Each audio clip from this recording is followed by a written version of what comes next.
안녕하세요. 오늘의 데일리 뉴스레터에 오신 것을 환영합니다. 인도와 대한민국은 국제군용 잠수함 시장에서 경쟁을 계속하고 있습니다. 대양 태평양 지역과 세계적으로 영향력을 확대하려는 노력의 일환으로 두 나라는 대규모 잠수함 프로젝트에 참여하기 시작했습니다. 인도는 상당한 투자를 통해 독일을 잠수함 건조 파트너로 선택하였으며, 한편 대한민국은 잠수함 및 잠수함 배터리 기술 개발을 지속하고 있습니다.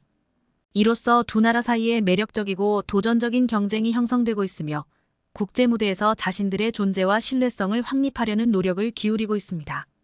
인도는 총 사업비 약 52억 달러, 하나 6조 8,200억 원에 달하는 잠수함 건조 프로젝트 P75L을 추진하고 있습니다.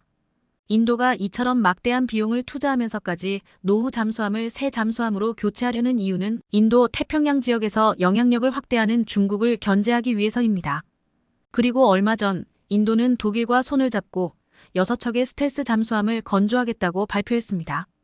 독일의 티센크루프 마린 시스템 TKMS이 인도와 신형 잠수함 건조를 위한 양해각서의 모유를 체결한 것입니다.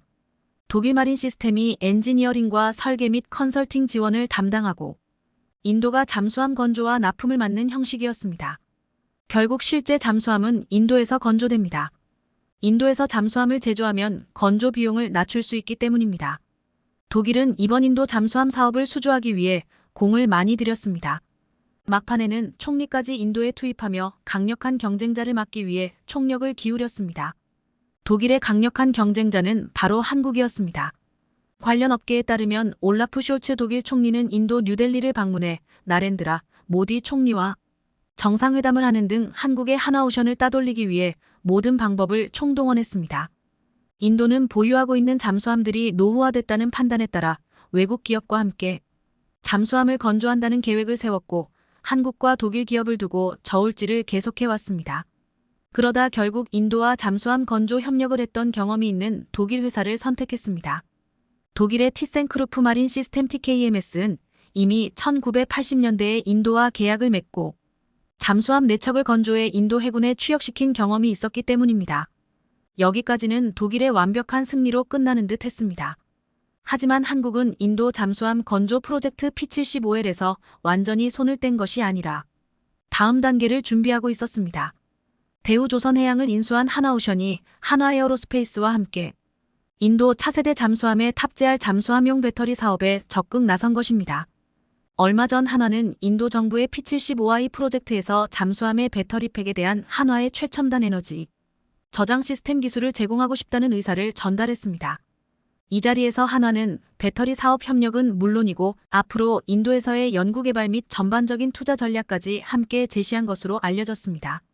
잠수함 건조 사업에서 배터리는 알짜 중에 알짜로 불립니다. 따라서 비록 잠수함 수주는 놓쳤지만 선방했다는 평가를 받고 있습니다. 무엇보다 하나오션은 대우조선해양 시절부터 리튬이온 배터리 기반 AIP를 탑재한 국내 최초 3000T급 잠수함 도산 안창호함을 건조하며 기술력을 인정받은 회사입니다. 도산 안창호함의 배터리 기반 AIP에는 국산화에 성공한 잠수함용 연료전지가 탑재됐습니다. 한국은 독일에 이어 전 세계에서 두 번째로 잠수함용 연료전지 개발에 성공한 나라입니다. 리튬이온 배터리를 잠수함에 탑재하면 납축전지에 비해 수중 지속 항해와 고속기동 시간이 늘어나고 수명이 2배 이상 연장됩니다. 따라서 잠수함의 전투 능력을 대폭 끌어올릴 수 있습니다. 1984년 소형 잠수함인 돌고래급 개발을 시작으로 1980년대 후반 장보고급 3000T급을 탄생시킨 하나오션 옥포 조선소는 한국 해군 잠수함 기술의 눈부신 발전을 한눈에 확인할 수 있는 장소입니다. 지금 이 시간에도 하나오션 조선소에서는 장보고 P급 배치 건조가 한창이며, 지난 2014년에는 잠수함 연료전지 개발을 완료해 독일을 긴장시켰습니다. 더구나 한국은 이미 도산 안창호급 잠수함을 직접 설계, 건조할 수 있는 저력을 갖추고 있습니다. 도산 안창호함은 기존의 독일 기술을 도입해 만든 장보고 209급, 손원 1 214급과는 달리 설계부터 건조까지 우리가 직접 건조한 잠수함이라는데 큰 의미를 지닙니다. 여기에 SLBM을 발사할 수 있는 수직발사대 VLS를 6기 탑재해 적국 해안에 몰래 침투해 수백 킬로미터 바깥에서 목표를 정밀 타격할 수 있습니다. 그래서 도산 안창호함의 별명은 바다의 조용한 저격수입니다. 도산 안창호함의 장점은 삼축 체계 가운데 킬체인 즉 시한성 긴급 표적 선제 타격과 KMPR 대량 응징 보복 체계를 바다에서 구현할 수 있다는 점입니다. 실제로 과거 괌 근처에서 열린 텐덤 스러스트 다국적 훈련에서 각국 잠수함들이 어뢰 실사격 훈련을 했는데 첫 순서인 장보고급 잠수함 2000함이 표적이었던 미 해군의 배수량 1만 2천 톤 규모 클리블랜드급 경순양함 오클라호마시티함을 단 한 발로 격침시키는 일이 벌어졌습니다. 장보고급이 수상 배수량 기준 1200톤이니 문자 그대로 10배쯤 큰 군함을 한 방에 날려버린 셈이었습니다. 원래 클리블랜드급은 덩치가 큰 만큼 어뢰 한 발만으론 격침시키기 힘들어 표적으로 쓰였는데 실제로 한국은 한 발만에 바닷속에 가라앉혀 미국을 포함해 순서를 기다리던 다른 나라 잠수함들은 이날 사격을 포기해야 했습니다. 그래서 이날 미 해군은 원샤트, 원힛, 원싱크라는 말로 장보고급 잠수함인 2000함의 해군들을 칭찬했습니다. 과거 한국은 미국과 독일의 기술을 따라잡으려 애썼던 시절이 있었습니다. 하지만 지금 한국은 독자적으로 잠수함 배터리를 만들고 도산 안창호급 잠수함을 직접 설계, 건조하며 마침내 재진제 국산화에까지 성공한 나라가 되어 있습니다. 6월 15일 하나오션은 올해 함정의 진동과 소음을 줄여 작전 성능을 높여주는 도료 재진제의 국산화에 성공했다고 공식 발표했습니다. 재진제는 수상함과 잠수함 등 함정의 위치가 상대에게 노출될 위험을 낮춰 은밀한 작전 수행을 돕는 제재입니다. 재진제는 지난 30년간 미국과 독일 등 수입에 의존해왔지만 공급사에서 요구하는 최소 주문 수량의 목표 조건을 맞추기 위해 필요 이상의 도료를 발주하는 경우도 있었습니다. 그래서 작업 일정 변경 등으로 유통기한을 넘기면 일부 수량을 폐기하거나 반대로 통관 절차 등으로 수급에 오랜 기간이 소요돼 자재 조달에 어려움을 겪기도 했는데요. 이번에 하나오션이 개발한 재진제는 수입 제품보다 가격이 저렴하고 최소 주문 수량이나 통관 절차 등에 문제없이 사용할 수 있어 생산 효율도 높습니다. 더구나 로이드 성급 노이즈 레지스터 인증서를 획득해 국내외 함정은 물론 특수 목적으로 광범위하게 적용할 수 있습니다. 이런 기술력을 총동원해 현재 하나오션의 조선소에서는 도산 안창호급보다 크기와 배수량을 대폭 확장한 장보고 3 배치2가 건조되고 있습니다. 장보고 3 배치2는 AIP 탑재 디젤 전기 추진 잠수함으로 수중작전 능력 탐지 능력 무장 등에서 앞선 기술이 적용됩니다. 폴란드는 한국이 잠수함 설계 및 건조 능력과 배터리 기술까지 모든 것을 할 수 있다는 것을 알고 있습니다. 더구나 K2 흑표 전차 1000대, K9 자주포 670문, 초음속 경공격기 FA50 48대 등 지난해 국산 무기를 대거 구매하며 한국 방산에 대한 만족도가 워낙 큰 나라이기 때문에 잠수함 구매 사업을 진행한다면 잠수함도 한국에서 구매할 가능성이 높다는 게 업계의 전망이었습니다. 그리고 마침내 국방장관이 이런 발언을 했습니다. 마리우시 부아슈차크 폴란드 부총리 겸 국방부 장관은 지난 24일 수도 바르샤바에서 열린 디펜스 24데이 콘퍼런스에서 올해 잠수함 도입을 위한 오르카 프로그램을 시작할 것이라고 밝혔습니다. 부아슈차크 장관은 도입 예정인 잠수함의 대략적인 요구 성능도 소개했습니다. 수중에서 고속으로 장기간 은밀하게 기동할 수 있어야 하며 어뢰는 물론 침략자의 영토 깊숙이 있는 목표물을 타격할 수 있는 순항미사일을 운용할 수 있어야 한다고 말한 겁니다. 그러면서 이런 말을 덧붙였습니다. 수주 경쟁에 유럽뿐 아니라 그 너머의 파트너들도 초대하고 싶다. 즉 입찰 참여 대상을 유럽 업체만으로 제한하지 않겠다는 뜻을 밝힌 것입니다. 폴란드 국방부 장관의 이 발언을 두고 디펜스24는 이렇게 논평했습니다. 아마도 한국을 오르카 프로그램에 우선 초청하려는 것으로 보인다. 폴란드는 과거에도 잠수함 도입 사업을 추진한 적이 있습니다. 지난 2017년 프랑스의 스코르펜급 잠수함, 독일의 212CD급 잠수함, 스웨덴의 A26급 잠수함을 잠재적 계약 대상으로 고려한 바 있는데요. 하지만 K방산의 우수성을 몸소 체험한 데다가 폴란드가 요구하는 SLBM급 대지 타격 능력은 한국의 도산 안창호급이 가장 유리한 것이기 때문에 또 한 번 한국에게 기회가 올 가능성이 높아 보입니다. 이처럼 폴란드 국방부가 유럽의 다른 국가의 잠수함 도입 가능성도 내비치면서 하늘과 땅에 이어 바다에서도 K방산이 폴란드 수출 대열에 합류할지 주목되는 가운데 인도 잠수함 프로젝트를 독일이 가져간 것은 한국에게 오히려 반사 이익을 줄 가능성이 높아졌습니다. 당장 잠수함이 급한 폴란드가 독일에 일감을 맡기기 어렵게 됐기 때문입니다. 더구나 한국의 잠수함 배터리 건조 기술은 세계적인 수준입니다. 따라서 인도 잠수함 건조 사업은 앞으로 독일 마린 시스템 TKMS는 잠수함 엔지니어링을, 한국은 잠수함용 배터리를, 인도는 잠수함 건조를 맡을 가능성이 높아졌습니다. 한국의 잠수함이 현재 해외에서 러브콜이 쏟아지고 있는 가운데 대우조선해양이 인도 정부가 추진한 7조 원 규모의 잠수함 프로젝트 수주를 포기할 전망으로 알려져 많은 사람들이 깜짝 놀라고 있습니다. 인도 잠수함 프로젝트에서 한국의 잠수함이 타국의 잠수함들보다 성능이 우수해 유력한 후보로 알려져 있었는데요. 이렇게 한국이 갑작스럽게 수주를 포기한다고 알려지면서 인도가 충격에 빠졌습니다. 그런데 이 소식을 들은 한국의 많은 네티즌들은 인도 잠수함 사업 수주를 포기한 것이 한국에 굉장히 잘된 일이라는 의견을 보이고 있는데요. 과연 한국이 7조 원 규모의 인도 잠수함 사업을 포기한 배경은 무엇이고, 오히려 한국 네티즌들은 왜 이 소식에 기뻐하고 있는 것인지. 2015년 1월 프랑스 굴지의 항공기 메이커 다소 데솔트는 인도 정부와 전투기 거래 협상 테이블에서 상대방이 납득할 수 없는 조건을 제시했습니다. 당시 다소는 인도가 요구한 전투기 사양이나 구매 조건과는 동떨어진 엉뚱한 제안을 들고 나왔는데요. 견적서에 제시한 금액도 인도 측 조건의 2배에 달하는 수준이었습니다. 사실상 판을 엎겠다는 뜻이었습니다.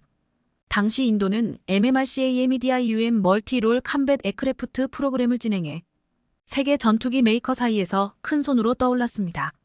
인도가 사업 공고 당시 밝힌 전투기 도입 규모는 총 126대의 옵션 물량 63대까지 합하면 총 189대의 엄청난 물량에 달하면서 주목을 받았었습니다. 그래서 전 세계 모든 전투기 제조사들이 달려들어 인도 사업을 따내기 위해 혈안이 되어 있었는데요. 결국 프랑스 다소의 라팔이 2011년 최종 승자가 됐습니다. 그런데 우선 협상 대상자 지정 후 인도와 프랑스는 4년 넘게 협상을 질질 끌다 2015년 4월 결국 협상 결렬사업 파기를 선언하고 돌아섰습니다. 다소는 무슨 이유로 이 사업 수주를 걷어찬 것일까요?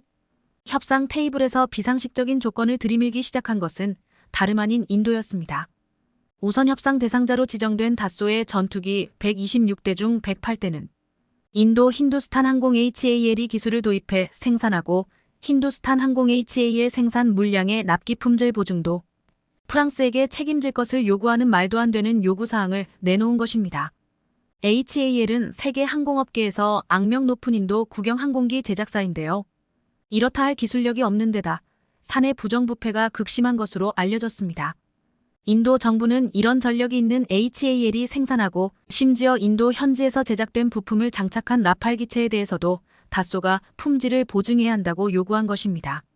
그 과정에서 전투기 국산화에 필요한 핵심 기술의 이전도 요구했습니다.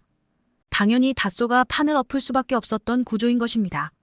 마찬가지로 이번에 인도 해군이 추진하는 차세대 재래식 잠수함 도입 사업인 P-75I에서도 이와 비슷한 상황이 발생할 우려가 있었습니다. 인도는 1997년 프로젝트 75구상으로 공격용 원자력 잠수함 6척, 재래식 잠수함 18척 등 24척의 잠수함 도입을 뼈대로 한 국가 전략을 마련했습니다. 이에 따라 2014년부터 재래식 잠수함 도입 사업 1단계로 프랑스 나발그룹 네이벌 그룹의 스콜펜 SCORPEN 2급 잠수함 6척 기술 도입 사업 형태를 인도에서 건조 중입니다. 대우조선해양이 참여한 것은 해당 사업의 후속 물량 6척 수주전인데요. 인도는 요구사항으로 수중에서 오랜 기간 작전할 수 있는 공기부료 추진체계 AIP 시스템을 탑재한 잠수함을 요구하고 있습니다. AIP 기술이 탑재된 재래식 잠수함은 물 밖으로 나와 디젤 엔진을 재가동할 필요 없이 동력을 얻어 잠항기간을 3배가량 늘릴 수 있습니다. 잠수함 6척을 건조하는 비용으로 약 7조 원의 예산을 책정했는데요. 사업 규모가 워낙 크다 보니 세계 유수 잠수함 메이커들이 사업에 모두 참여했습니다. 먼저 1차 사업을 수주한 프랑스 나발그룹이 쇼트핀 바라쿠다, 블록이레이 모델을 제안했고 독일 티센크루프 마린 시스템은 216형, 218형 잠수함을 제시했습니다. 그리고 스페인 나반티아는 자국 해군에 납품한 S80 모델을, 러시아 국영무기 수출업체 로소보넥소퍼트는 아무르 1650형 잠수함을 제안했습니다. 그리고 한국의 대우조선해양도 도산 안창호급 잠수함을 개량한 DSM-23000 모델을 내놓았는데요. 그러나 프랑스의 잠수함은 척당 건조 비용이 3조 원을 넘어서 가격 경쟁력이 없었고 독일은 216형과 유사한 함정을 건조한 경험이 없어서 발목을 잡혔습니다. 또 스페인은 자국 해군의 인도한 잠수함의 치명적인 설계 결함 문제가 발견돼 수주 가능성이 낮아졌습니다. 그리고 러시아는 중국이 너무나도 많이 카피해간 탓에 인도에게는 그닥 매력이 없어 보였습니다. 이와 같이 다른 후보들의 수주 가능성이 낮아진 가운데 한국의 DSM-23천은 재래식 잠수함 중 가장 독보적인 성능과 가격으로 인도 정부의 마음을 사로잡았는데요. 그래서 그동안 한국이 인도 잠수함 사업의 최종 승자가 될 가능성이 점쳐졌습니다. DSM-23천은 다른 모델들과 비교할 수 없는 고성능 제품입니다.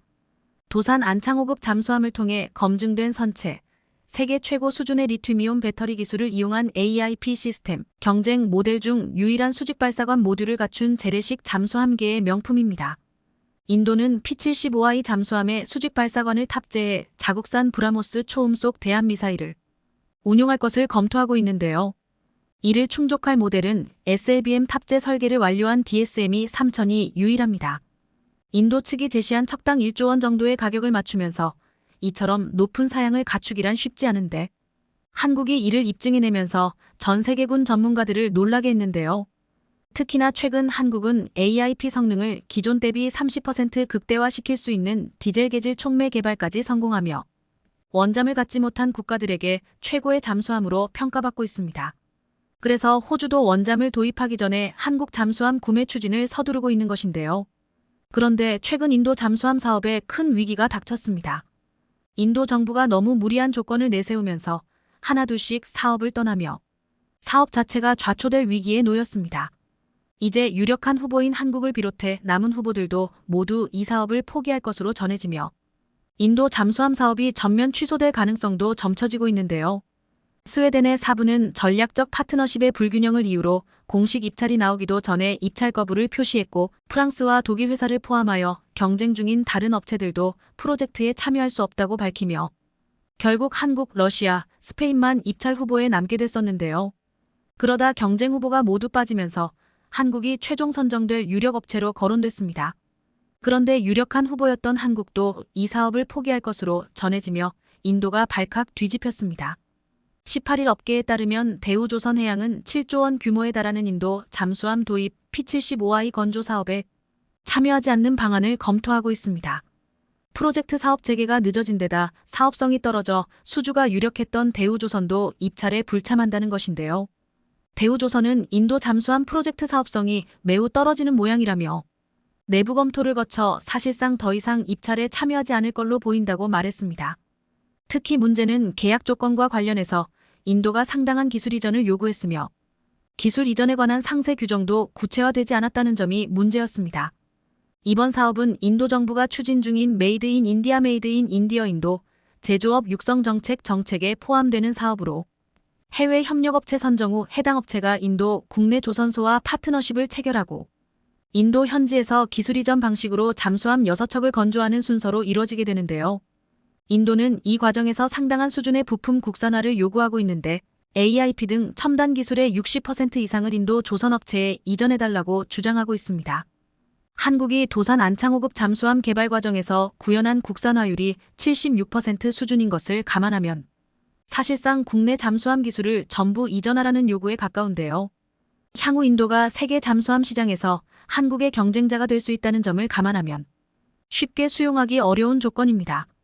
게다가 품질 보증에 관한 계약 부분도 면밀히 살펴야 하는데요. 이전에 프랑스에게 갑질을 했던 것처럼 인도는 자국산 부품을 사용해 인도에서 건조하는 인도산 잠수함에 대해서도 오히려 해외 파트너사에게 품질 보증을 요구하고 있다는 것입니다.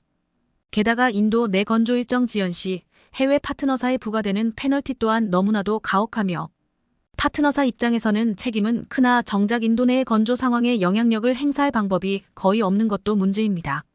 그래서 종합적으로 인도 방위산업의 정밀성, 사업관리 능력 등을 고려하면 한국 조선업체가 감당해야 할 리스크가 지나치게 클 것이라는 우려가 나온 것인데요. 그래서 인도와 긴밀한 관계를 유지하고 있는 러시아 또한 최근 인도 잠수함 사업 입찰에 대해 불참을 선언하며 극적인 수정 없이 프로젝트가 실패할 것이라고 경고했습니다. 러시아는 또 세계의 어떤 해군도 인도가 찾고 있는 종류의 잠수함을 보유하고 있지 않아 잠수함을 처음부터 만들어야 한다고 지적했는데요. 경쟁사인 러시아가 인도 잠수함 프로젝트를 포기한 건 마찬가지로 건조 조건 때문입니다. 또 코로나 때문에 입찰 재개가 늦어지면서 현재는 프로젝트가 거의 멈춰 있는 상태라 사업 재개가 불투명한데요. 해당 사업은 지난 4월 입찰을 시작할 예정이었으나 인도 내 코로나 확산 여파로 지연되다 작업 재개가 늦어졌습니다. 앞서 인도 국방부는 이 사업에 제안 요청할 FP 답변 제출 기한을 12월 말로 연장했으나 이에 응할 업체는 전무할 것으로 보입니다. 한 군사 전문가는 국내 군수업체가 해외에서 아무리 대규모 사업을 수주해도 첨단 군사 기술을 외국 조선업체에 고스란히 넘기는 것은 자살행위라며 마치 첨단 IT 기술을 해외 업체로부터 카피 혹은 해킹한 후 세계 IT 시장에서 저가 공세로 해외 시장을 빼앗아가고 있는 중국이 대표적인 예라고 설명했습니다. 그리고 국내 네티즌들도 이런 무모한 사업은 당장 포기하는 것이 맞다는 의견을 보이고 있습니다. 인도의 조건이 너무 무리였어요. 상당히 걱정하고 있었는데 다행입니다. 정말 독이 든 성배를 피했네요. 항상 이런 계약은 주의해야 합니다. 잘했네요. 인도뿐 아니라 어떤 거래에서도 넘지 말아야 할 선은 있다. 국익을 잃지 않는 합리적 선이 잘 지켜지길. 이건 뭐 찐빵 한 봉지 사면서 레시피, 재료에 속까지 내놓으라 하는 데다. 자기가 직접 만들어 먹다가 식중독에 걸리면 그것까지 책임지라는 식이다. 기술을 날로 먹으려고 하는 국가는 빠르게 손절하는 게 정답입니다. 서로 날로 먹으려고 하는 인도와 프랑스가 힘을 합치는 것이 좋을 것 같다. 이제 한국의 잠수함 기술 수준이면 저런 조건이 아니어도 충분히 수출 가능하다. 오히려 인도가 사업 조건을 다시 바꿔 한국에게 역제안할 것으로 보인다. 인도뿐 아니라 인도네시아를 포함 방산 수출 상담하는 국가들에게 좋은 본보기가 될 듯. 단호함을 보일 때는 정말 단호하게 해야 한다. 이번 일로 인도든 인도네시아든 인도 들어가는 나라랑 뭐하는 거 아니라는 교훈을 깨달은 것 같다. 등 인도 잠수함 사업 취소에 대해 잘한 일이라는 의견들이 이어지고 있습니다. 국산 초음속 전투기 KF-21 마지막 6호기가 비행에 성공했습니다. 지난 28일 KF-21 보라매의 마지막 시제기인 6호기 복좌 2인승과 최초 비행을 무사히 마쳤습니다. 지난해 7월 1호기가 첫 비행에 성공한 이래 11개월 만에 시제기 6대가 모두 비행에 성공한 것입니다. 한국은 유례없는 놀라운 속도로 초음속 전투기 개발을 이뤄내고 있습니다. 그런데 KF-21 6호기 비행 성공 소식과 더불어 스텔스 무인기 가오리-X 개발 소식과 그동안 미국의 패권에 도전한다면서 무서운 속도로 무기를 만들고 있는 중국에서 지금 한국의 놀라운 계획을 의식하며 우려하는 모습이 나오고 있습니다. 먼저 KF-21이 3년 뒤인 2026년에 전력화될 것으로 예상되는 가운데 KF-21과 함께 운용될 스텔스 무인기 가오리-X가 연내 개발이 완료된다는 소식이 전해졌습니다. 지난 북한의 무인기 도발 이후 우리 군은 9월 드론작전 사령부를 창설하면서 북한군 레이더에 탐지되지 않는 가오리 형상의 스텔스 소형 무인기 가오리-X 개발을 완료할 것으로 알려졌습니다.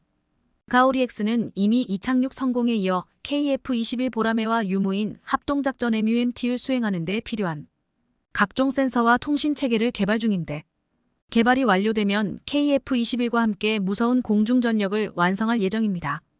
가오리-X는 사전에 입력된 경로로 시간당 수백 km 비행할 수 있고 임무 완료 시 자동으로 돌아오는데 가오리-X의 실제 크기가 길이 11m, 넓이 15m, 무게가 10톤으로 중국에서는 가오리-X의 실제 크기가 대형 드론 수준이 아니라 전투기만 하다는 것을 알고 놀랐다고 했습니다.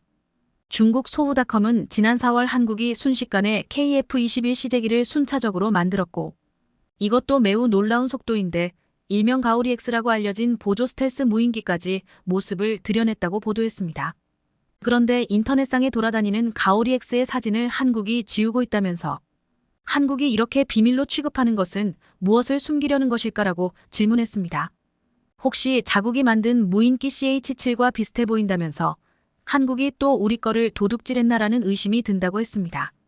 이 매체는 이렇게 어이없는 주장을 하면서도 한국이 지금 만들고 있는 KF-21부터 가오리-X까지 한국의 군용기 개발은 놀라울 정도로 빠르고 순조롭다고 평가했습니다. 그런데 중국이 한국의 전투기 개발이 빠르고 순조롭다고 하는 것은 자신들은 개발하는 게 죽을 것만큼 힘들었기 때문입니다. 한국이 자신들의 것을 베꼈다고 억지 주장을 하는 것도 자신들이 남의 것을 무단으로 베끼기 때문에 한국이 그렇게 개발을 잘하는 것은 자신들처럼 남의 것을 베낀 게 아니냐고 말하는 것입니다. 2022년 7월 19일 KF-21이 초도 비행에 성공하자 중국 언론인 소후닷컴은 이렇게 보도했습니다. 한국은 기술적인 기반이 부족하여 록히드 마틴을 제휴 명목으로 끌어들였고 사실상 T-50 개발과 마찬가지로 록히드 마틴의 첨단 기술을 바탕으로 개발을 진행하고 있다. 록히드 마틴의 상당한 기술적 지원으로 KF-21은 기술적인 혜택을 누리고 있고 어쨌든 한국은 그 덕분에 전투기 개발에 있어서 예산 확보와 기술 부분에서 가장 어려운 고비를 그럭저럭 넘겼다. 그러나 한국이 신속히 관련 부품들을 독자적으로 생산하지 못한다면 KF-21은 실패작이 될 것이므로 아직까지는 실패할 가능성이 있어 보인다. 중국은 한국이 실패하기를 아직도 바라는 눈치이지만 한국은 이러한 바람을 묵살하고 있습니다. 한국은 KF-21을 개발하면서 록히드 마틴과 제휴의 엔진과 부분적인 기술을 전수받았지만 가장 중요한 핵심 기술 4개를 스스로 개발하고 국산화율을 65% 이상 실현시켰습니다. 일각에서는 국산화율 100%를 주장하지만 65%의 국산화율도 대단한 것이라며 사실상 100% 국산화라는 것은 의미가 없다고 했습니다. 스웨덴 그리펜은 KF-21에 들어가는 미국 G2사 엔진을 쓰고 85%를 외국에서 부품을 사서 조립하지만 스웨덴제로 인정받고 수출까지 하고 있습니다. 하지만 모든 체계 설계를 스웨덴이 했기에 스웨덴만이 만드는 독자 모델로 인정받고 있습니다. KF-21은 전체의 체계 설계를 우리가 직접 한 기체이고 게다가 대부분의 부품을 우리가 직접 만들었습니다. 일본은 미국과 F-2 전투기 공동 개발에서 실패하고 이후 영국과 협력하기로 했지만 이것도 힘들어지는 상황입니다. 영국 측은 일본에서 취할 수 있는 기술이 별로 없다며 오히려 KF-21 시험 비행 성공을 계기로 한국과 전투기 개발에 상호 협력하자고 먼저 제의를 해왔습니다. 중국이 제 아무리 최신 전투기를 내놓는다고 떠벌려도 결코 한국을 따라올 수 없는 이유는 바로 전투기 엔진이라고 했습니다. 중국은 한국보다 모든 무기에 있어서 국산화율이 훨씬 높지만 이는 중국의 기술이 뛰어나서가 아니라 미국, 유럽, 러시아 등 기술 선도국으로부터 경쟁국 또는 잠재 적국으로 찍힌 나라다 보니 기술 이전은커녕 완제품 판매도 안 하기 때문입니다. 그나마 러시아가 완제품 무기를 팔았는데 중국은 그것을 뜯어보고 무단으로 역설계에서 국산화를 한 것이 드러났습니다. 그러자 러시아는 최신 기체나 부품은 중국에 팔지 않아 첨단 무기들이 제 성능을 내지 못하고 있습니다. 실제로 중국이 자랑하는 J-20에 들어가는 WS-15 엔진도 그렇게 만들어졌는데 러시아제 원형의 6070% 수준의 성능밖에는 안 나오고 있습니다. 중국과 일본이 한국이 자국 기술로 전투기를 만드는 것을 보고 놀라고 속도에 다시 한번 놀라는 이유가 여기에 있습니다. 중국 매체는 KF-21이든 가오리-X든 로열 윙맨 형태의 기체이든 날개를 접을 수 있는 형태의 기체를 제작해 항공모함에 탑재하려는 한국의 야망은 잘 알려져 있다고 경계하고 있습니다. 중국 소후닷컴은 지난 14일 한국에서 열린 국제해양방-위산업전 마덱스 2023에서 공개된 7만 톤급 항공모함을 보고서 놀란 기색이 역력했습니다. 기사 제목은 한국은 7만 톤급 항공모함 계획을 내놓고 중국과 경쟁하고 싶나? 였습니다. 그러면서 중국의 푸젠함을 닮은 한국형 항모, 중국과 경쟁하려는가? 라고 물었습니다. 한국은 다른 나라처럼 미국산 항공모함기를 선택하지 않고 한국산 스텔스 전투기 KF-21의 함상형을 개발할 것이라면서 국산 항공모함과 국산 항공모함기를 개발하려는 한국인의 야심을 얼핏 보기에 정말 남다르다고 표현했습니다. 중국은 강대국으로 원양과 대양에 초점을 맞춰야 하기에 이런 항공모함이 필요하지만 한국은 한반도 변두리 국가로 해군할 동법이가 작아 이러한 항공모함이 필요하겠냐고 하지 않아도 되는 걱정을 했습니다. 국내에서는 항공모함 보유를 두고 늘 이 같은 중국의 주장대로 반대하는 목소리가 많았지만 해군 관계자들은 중국이 하는 짓을 생각한다면 항공모함이 필수적이라고 말하고 있습니다. 중국은 서해를 자국의 앞바다라고 지칭하며 2013년부터 우리 해군에게 동경 124도 서쪽은 자신들의 작전구역이므로 넘어오지 말라고 일방적으로 통보해 왔다고 했습니다. 그렇게 되면 서해의 70% 이상이 중국 해군의 작전구역이 됩니다. 중국 해군은 이렇게 매년 서해에서의 활동 범위를 넓혀가고 있으며 수적인 우위를 앞세워 이 근처를 항해하는 대한민국 해군 함정을 둘러싸듯 포위하여 위협하는 일도 서슴지 않고 있습니다. 중국의 회색지대 전술은 남중국해뿐만 아니라 한반도 서쪽 바다에서도 현재 진행형으로 이루어지고 있다는 것입니다. 앞으로 중국이 남중국해를 힘으로 장악하게 될 가능성이 높고 서해뿐만 아니라 남중국해에서도 길목을 막아서면 수출로 먹고 사는 한국은 큰 영향을 받게 됩니다. 그래서 중국을 견제하려면 항공모함이 필요하다고 했습니다. 항공모함을 한국이 보유한다면 중국에 대항해 인근 해역에서 머물면서 근거리에서 항공기의 보급을 통해 안정적이고 빠른 항공 지원이 가능하며 기존 강습 상륙함에 비해 우월한 체급으로 헬리콥터 전력도 충분히 제공할 수 있다고 했습니다. 또한 중국에 이어 일본도 항공모함을 2024년에 전력화를 시도하는데 일본이 항공모함을 운용해 독도를 노린다면 한국이 열세에 놓일 수밖에 없다고 했습니다. 주변국이 한반도 주변에서 항모전투단을 운영한다면 분명 우리 군의 해양주권 수호 및 국위 보호 활동에 큰 장애가 된다는 것입니다. 한국은 지금 KF-21과 함께 운용할 수 있는 가오리-X를 비롯해 7만 톤의 항공모함과 더불어 여기에 실어 운용할 수 있는 KF-21 네이비까지 만들고 있습니다. 중국은 지금 열심히 첨단 전투기와 항공모함 등을 만들고 있지만 모든 것이 중국 자국 기술로 만든 중국산이기에 실전에서 자신들이 과시하는 것 같은 전력은 아닐 것이라고 했습니다. 훨씬 앞선 기술이라고 자부하던 러시아도 이번 우크라이나전에서 전차나 전투기 등이 서양의 무기에 맹모추는 취약함을 드러냈습니다. 중국은 서해 지역을 비롯해 한반도 유사시 북한 일부 지역을 노리고 있지만 한국은 이런 중국의 야욕을 누를 수 있는 더욱 강력한 군대를 만들어가고 있습니다. 지난 국군이날 군사 퍼레이드에 LSAM과 현무 등 한국형 삼축체계가 첫 선을 보인다고 해서 큰 주목을 받았습니다. 그런데 많은 이들이 엄청 기대했던 현무호가 모습을 드러내지 않아 큰 아쉬움을 주었습니다. 이에 한 네티즌 이 커뮤니티에 20륜짜리 현무호 미사일을 3D로 만들어서 올렸습니다. 10톤짜리 괴물 미사일이라면 이러한 형태가 될 것이라고 했는데 3D로 봐도 굉장해 보였습니다. 최근 한국 국방부가 발표한 잠수함용 괴물 미사일이 주목되고 있습니다. 국방과학연구소가 잠수함 신형 시스템에 탑재되는 미사일 무게가 최소 10톤이 될 것으로 예상되는데 이것은 재래식 탄두 중 가장 무겁고 현무사보다 크기가 큰 현무호 탄도미사일의 SLBM 버전일 가능성이 높다고 추측되고 있습니다. 또한 이 SLBM은 캡슐화되어 있다면 100m 깊이에서도 발사가 가능할 것으로 예측되었습니다. 한국 해군의 최신 3,000톤급 이상 KSS-3 함정을 위한 이 새롭고 강력한 SLBM과 정교한 발사 시스템의 개발은 대한민국이 세계의 평화와 균형을 확보하게 할 것이라고 말하고 있습니다. 이 괴물 미사일이라 불리는 현무호 탄도미사일은 올해부터 대량 양산되어 실전 배치될 것으로 알려져 있습니다. 3일 정부 고위 관계자에 따르면 현무호는 올해 초부터 시험 발사를 거쳐 개발이 마무리되었으며 올해 말부터 양산에 돌입한다고 했습니다.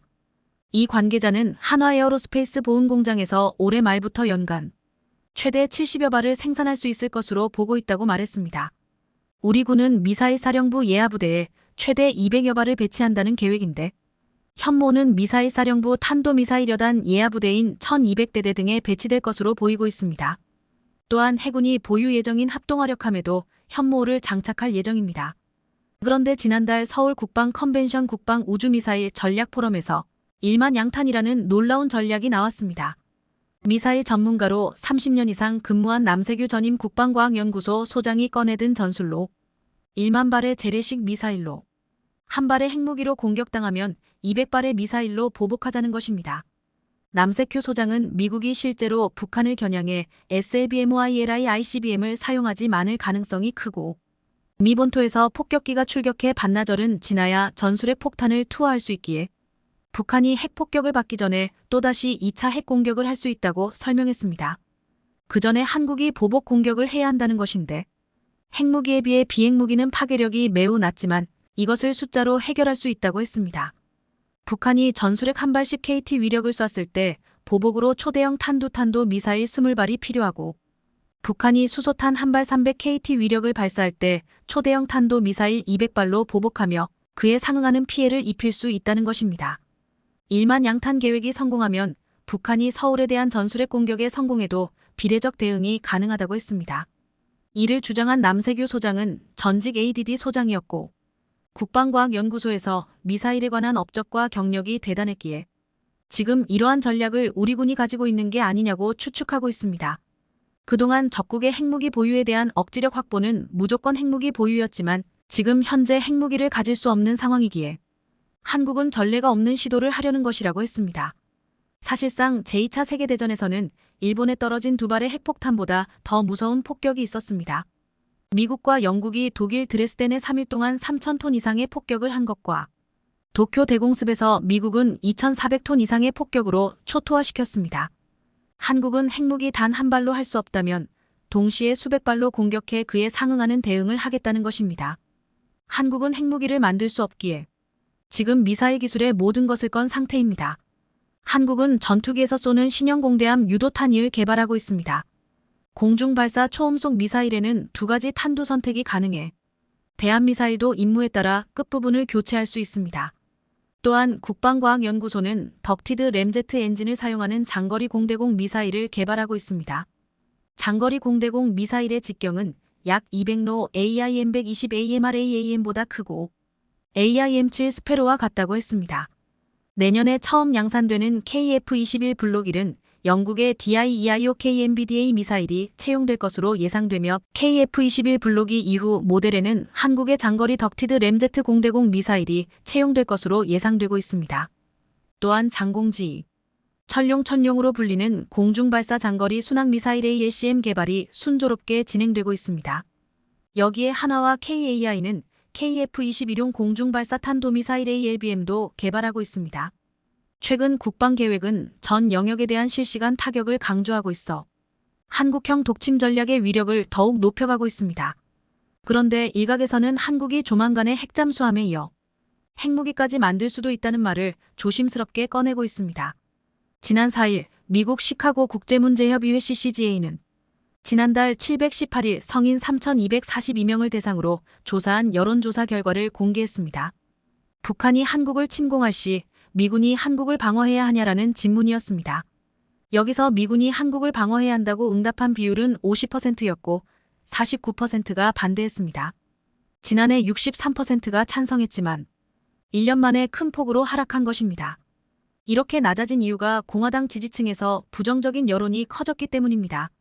바이든의 민주당은 한국이 핵개발을 하지 말고 미국이 지켜주겠다는 말을 하고 있으나 과거 트럼프가 지휘했던 공화당은 미국이 왜 지켜주냐며 한국이 스스로 지키라고 말하며 주한미군 철수까지 거론하고 미국에게 큰 대가를 지불하라고 했습니다.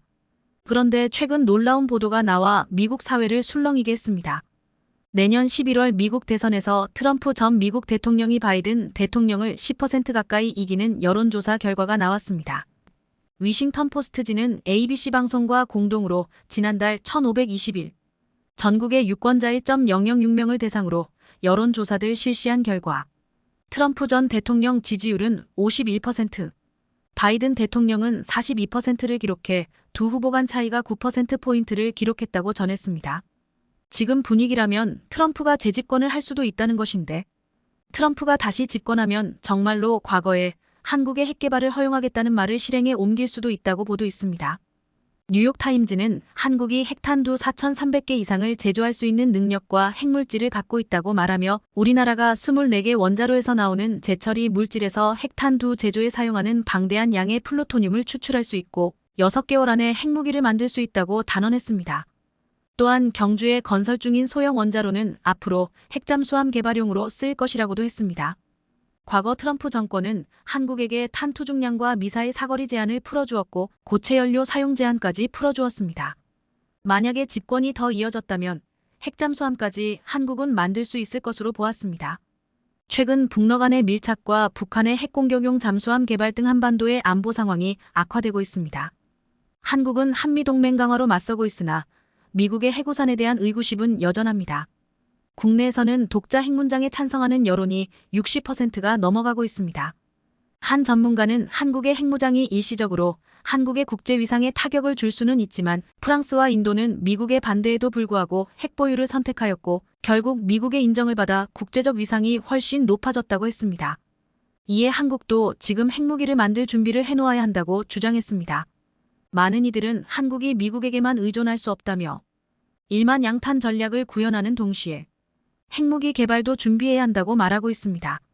한국은 그동안 무기 개발에 전력을 다하며 폴란드를 비롯한 전 세계에 무기를 수출하고 있고 스스로를 지킬 수 있는 더 강력한 미사일을 준비해가고 있습니다.